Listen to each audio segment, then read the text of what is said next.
rakyat bersuara untuk mengembalikan hak dan kedaulatannya di tahun 2023 menjadi poin utama serta krusial untuk mengembalikan hak dan kedaulatan sejati ke tangan rakyat kembali sebagaimana yang tertuang dalam Konstitusi Undang-Undang Dasar 45 yang asli yang tertulis dalam pasal 1 ayat 1 dan 2. Hal ini disampaikan oleh beberapa tokoh dalam sebuah agenda yang tertajuk Simposium Nasional dan Cerdas Cermat yang diadakan oleh kelompok masyarakat yang menamakan dirinya Forum Generasi Penerus Negara Kesatuan Republik Indonesia atau FGPNKRI pada hari Sabtu 21 Januari 2023 dan bertempat di Gedung Juang 45 Jalan Cikini Raya, Menteng, Jakarta Pusat. Baik, terima kasih. Tujuan utama daripada Simposium Nasional dan Cerdas Cermat ini satu adalah kita menjalin silaturahmi sesama anak bangsa. Itu Pak Basari. Karena saat ini dimanapun simposium, seminar apapun itu tidak majemuk, kelompok-kelompoknya masing-masing saja. Yang ada simposium itu dari berbagai golongan kelompok. Hari ini para pembicara hadir dari kepolisian, dari Angkatan Darat, dari praktisi ekonomi, dari Angkatan Udara, di luar institusi, maksudnya pribadinya. Jadi Pak Komjen ini bukan sama institusi. Beliau sebagai anak bangsa, saya sebagai rakyat, kami ingin mendengar, belajar tentang kondisi negara saat ini, terutama tentang konstitusi. Jadi goal yang diharapkan di sini adalah satu, kita membangun persamaan persepsi, pemikiran tentang solusi terhadap yang terjadi saat ini. Pertanyaan saya kepada rekan-rekan media, apakah keadaan ini aman-aman saja? Jawab jujur. Baik-baik saja kondisi kita saat ini. Media kan juga rakyat, betul. Sekarang saya tanya, jujur kita saat ini kondisi kita baik-baik saja, nyaman-nyaman atau tidak? Tidak. Berarti perasaan kita sebagai rakyat sama. Begitu juga beliau-beliau ini. Saya mengundang bukan karena beliau ini jenderal, tidak. Pemikirannya sama dengan rakyat, dengan saya dan kawan-kawan sebagai ketua panitia atau forum ini. Undang-Undang Dasar 45 yang dinilai sudah kurang sesuai dengan kemajuan zaman dan menjamin dapat berlangsungnya kehidupan masyarakat bangsa dan negara berdasarkan Pancasila.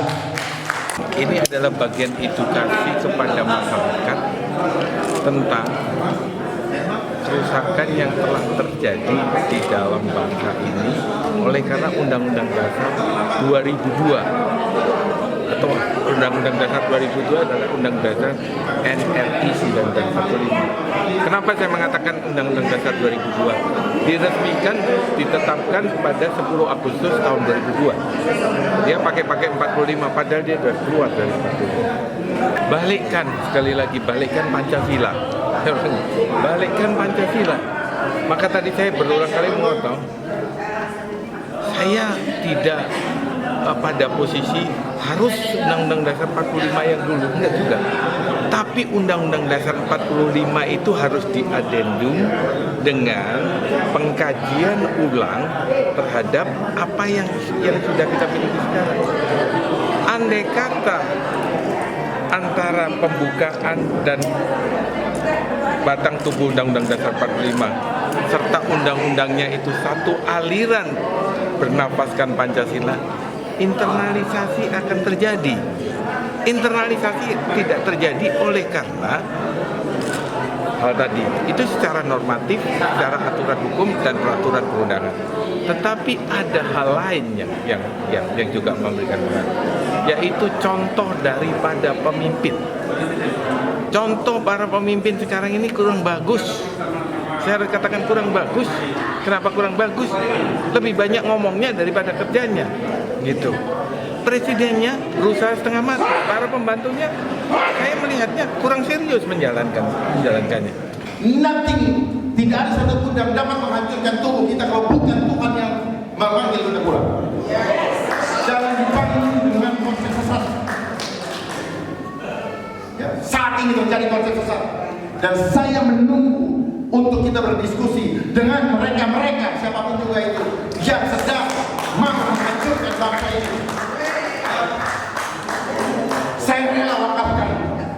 diri saya untuk bangsa ini. Karena waktunya tinggal sedikit, kehancuran sudah di depan mata.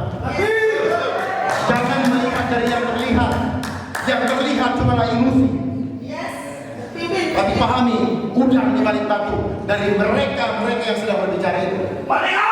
Apakah mereka punya hati untuk bangsa atau untuk mereka yang Bapak sampaikan tadi, global corporate kapitalis besar?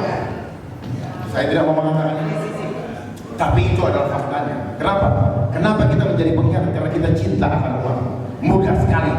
Dan segala macam apa yang dilakukan, termasuk pembentukan sistem kewarganegaraan lewat konstitusi, semuanya tidak bisa lepas dari hitungan-hitungan angka. Makanya semua hitungan pakai angka. One man, one vote, one value. Sekali lagi, terima kasih. Siapapun ketuanya, buat saya acara ini sangat bagus untuk memberikan pemahaman yang mengakar. Tidak hanya sekedar seminar, simposium, ataupun diskusi biasa, tapi yang lebih penting, karena simposium, seminar itu sudah terlalu banyak dilakukan dan menghabiskan begitu banyak anggaran. Tetapi hasilnya seperti yang kita bicarakan, karena kita hanya berbicara dengan retorika. Jadi saya akan nyambung dari apa yang disampaikan oleh sahabat saya, bahwa simposium nasionalis sangat bagus, sangat strategis, karena intinya adalah untuk menghayati ya nilai-nilai Pancasila, kemudian diwujudkan ya di dalam suatu narasi konstitusi, yaitu Undang-Undang Dasar 1945, 18 Agustus 1945. Nah, sekarang muncul Undang-Undang Dasar pasca reformasi, dan kita selaku generasi penerus ya, mulai dari para pejabat, mahasiswa, dan seluruh lapisan masyarakat harus paham betul apa yang terjadi perubahan dari Undang-Undang Dasar 1945, 18 Agustus 1945 dengan Undang-Undang Dasar pasca reformasi 1998. Harus tahu. Oleh karena itu, saya bersyukur sekali kepada Bung Fahri bisa menyelenggarakan simposium ini yang menyentuh ya ruh daripada negara dan bangsa Indonesia. Harus dikritisi betul. Kalau tidak, kita akan disorientasi, tak tahu melangkah kita kemana, benar atau tidak, itu kita tidak tahu. Kembalikan kedaulatan rakyat, kembalikan melalui jalan, kembali kepada Undang-Undang Dasar 1945, 18 Agustus 1945. Insya Allah kita akan menemukan jati diri kita kembali. Kepada TNI bertanggung jawab, karena melalui sumpahnya TNI melaksanakan sumpah setia kepada negara kesatuan Republik Indonesia berdasarkan Pancasila dan Undang-Undang Dasar 1945. Sumpahnya itu ada pada bulan November 1945. Artinya apa? Undang-Undang Dasar 1945 yang disumpah setiai sama TNI adalah Undang-Undang Dasar 1945, 18 Agustus 1945. Kalau ada perubahan, mari kita berbicara sama-sama. Kenapa? Waktu itu memang iya ada di DPR, fraksi TNI ada, tetapi saat itu adalah kehendak rakyat demikian besar, ini desakannya, TNI tidak pernah akan berbenturan. Mari kita ikutin. Toh dulu ada undang-undang RIS, toh dulu ada undang-undang UDS 50, kita akhirnya 5 Juli 1999 kita kembali lagi kepada Undang-Undang Dasar 1945, 18 Agustus 1945. Sekarang kita ada undang-undang pasca reformasi Undang-Undang Dasar NRI. Nah, diuji secara historis, secara sosiologis, secara antropologis, ternyata begini hasilnya. Yang belum sangat jauh daripada untuk mencapai tujuan nasional yang diamanatkan oleh pembukaan Undang-Undang Dasar 1945. Kita evaluasi, kita kaji ulang, kata senior tadi, Letnan Jenderal Bambang, dan kita akan kaji ulang seperti itu dengan maksud kita adalah tetap ada rel yang diamanahkan oleh para pendiri bangsa. Mari kita bersatu, TNI, Polri, ulama, dan rakyat. Mari kita sama-sama berkompetisi dengan nama itu yang baik.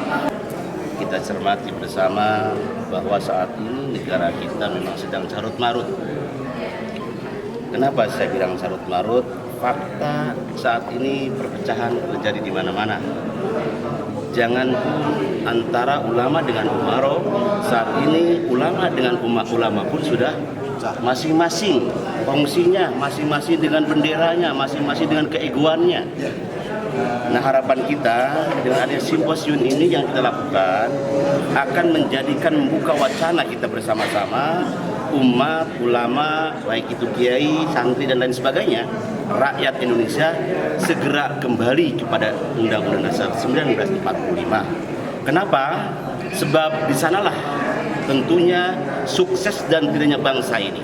Para petinggi kita, para pejuang kita, semuanya sudah memikirkan lebih jauh dari itu.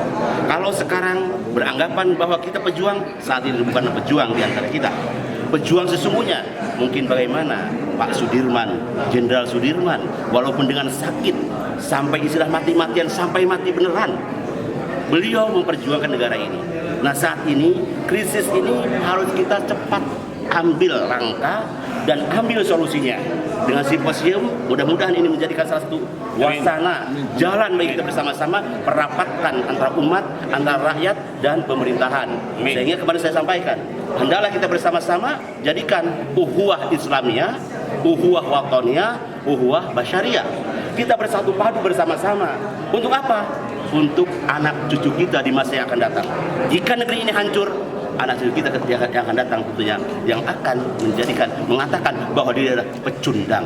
Sekarang ada di diri kita, apakah kita menjadi pejuang atau jadi pecundang?